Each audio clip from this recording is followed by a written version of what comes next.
You have systems in place and habits you're following regularly.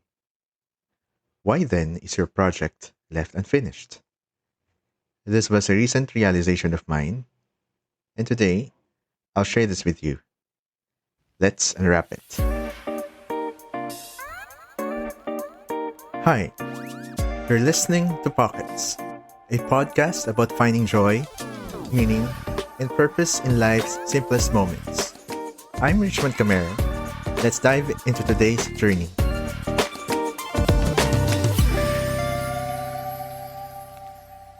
What's a story without its ending? I'm a writer, but finishing a book is very difficult. My latest manuscript, The Gentleman's Code, took me 3 years to finish. 3 years. And I think it would have taken longer if not for the push I needed. I wrote the last few chapters of this in a day, and it was a frenzy. You know, the feeling of that last lap, of that final push of adrenaline to finish a race. You're tired and no more energy to spend, but you have to finish. You want to finish. That was the feeling that I had when finishing this novel. And after the elation and the battle, I had a realization. All it took for me to finish was a decision. But before we get to that, let's dissect why it's hard to finish. We've all been there, regardless of what creative endeavor we pursue. We have our dreams of creating our artworks, being in art markets, composing the songs, and finishing a book. But the amount of work needed to get there is a lot. As humans, we're not good at estimating. We tend to overestimate what we can do in a year, which leads us to the first reason why it's difficult to finish. We don't have the proper system.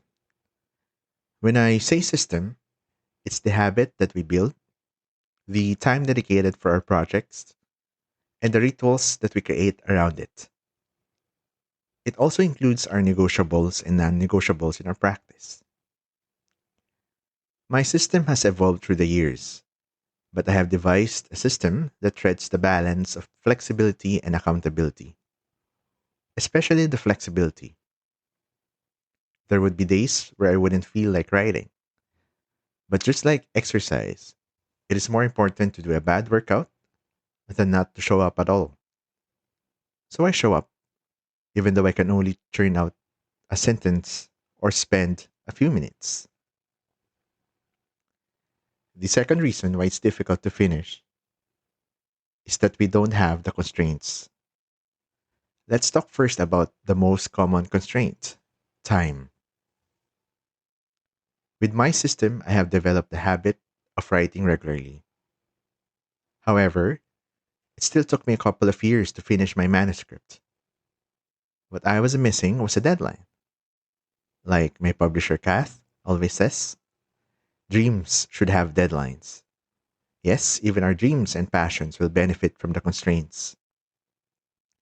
Without the constraint in time, we might be productive in terms of how regular we're creating, but we might not create the final product of our projects. Another constraint that also keeps us from finishing is something subtle. It's the lack of creative constraint. Think of it as adding layers and layers of side plots in your story, editing your painting too much, or adding too many effects in your digital illustration. It's tinkering too much with your art that it doesn't reach the end state. It is with constraints where creativity is born. Let's say we limit ourselves to a particular color when painting or a particular plot point in writing. We'll find a way to figure things out and be creative with our approach.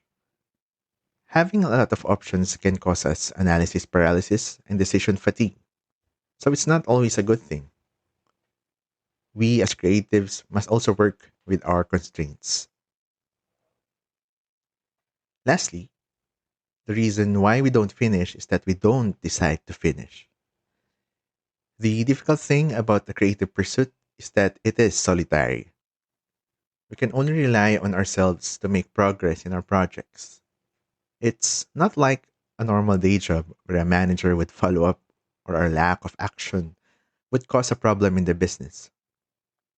So when we miss a deadline in our creative projects, it's easier to say that it's okay. We are not strict about how we manage ourselves. I'm guilty of that and the lack of resolve to actually finish. But before I get to how we finish, let's talk about why we started in the first place. You can say that you chose creativity or that creativity chose you. Whatever way you think of it, creativity is our life. But I believe that somewhere in the past, we had our own calling. Sometime before, there was a guiding wind that made us take the first step. We saw the potential, what we could be. So we made the lifelong commitment of creating an art that only we are meant to do. That is the dream. For each of us, it comes in different forms. But this dream is why we keep going. This dream is why we want to create or finish something.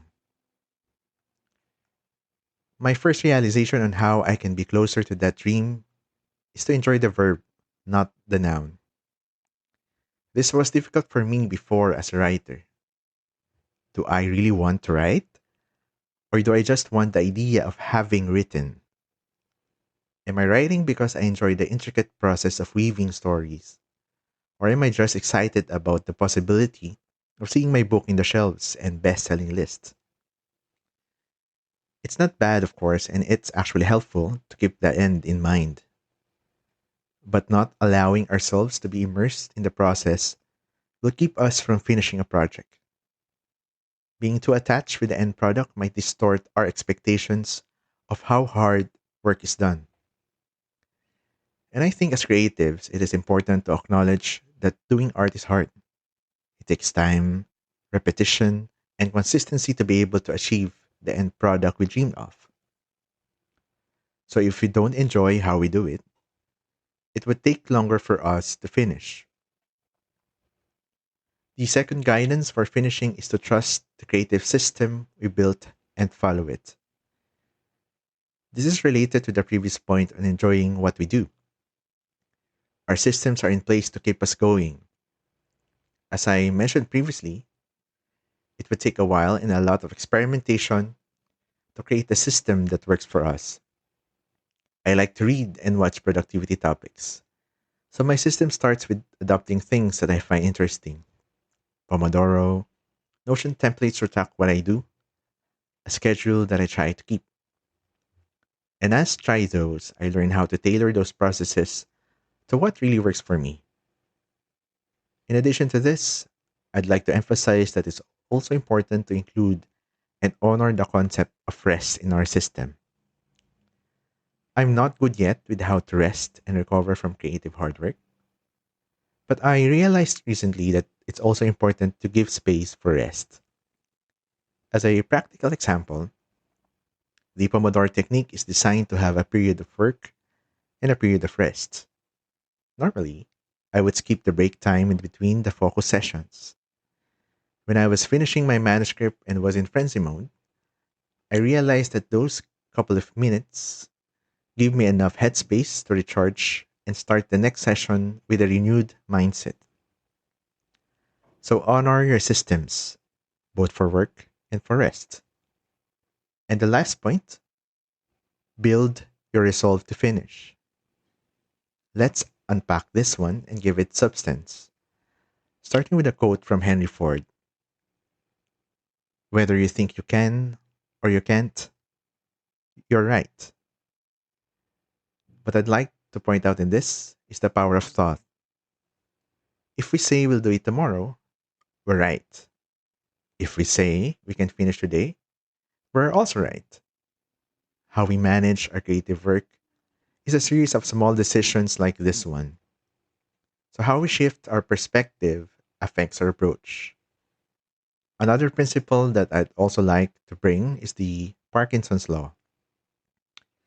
It says work expands so as to fill the time available for its completion. If we have a project and we say that we'll finish it in 6 months, we'll fill those months with different layers of work. But if we say we'll finish that same project in a month, we'll be more creative and find ways to finish it. It takes our commitment to finish to devise ways on how to approach it. And if those guiding principles aren't enough, we can turn to pain.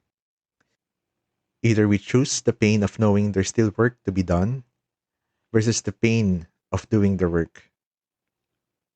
I don't know about you, but I get anxious when I think about the things that I still need to do in order to finish my projects. Sometimes I let that sit, but in most cases, I decide and do my best to finish. Perfection is the enemy of done. As creatives, we aim to give our best work. At the same time, we can only do that if we have enough reps. That is why it is important to finish our work, analyze and learn from what we did, and apply those learnings in a new project. That repetition and consistency is what would bring us closer to our magnum opus, the life's work we've always dreamed of. You've been with Pockets. Thank you so much for sharing this space with me. Now go embrace the moments, build your pockets of meaning, and keep curiosity as your guide.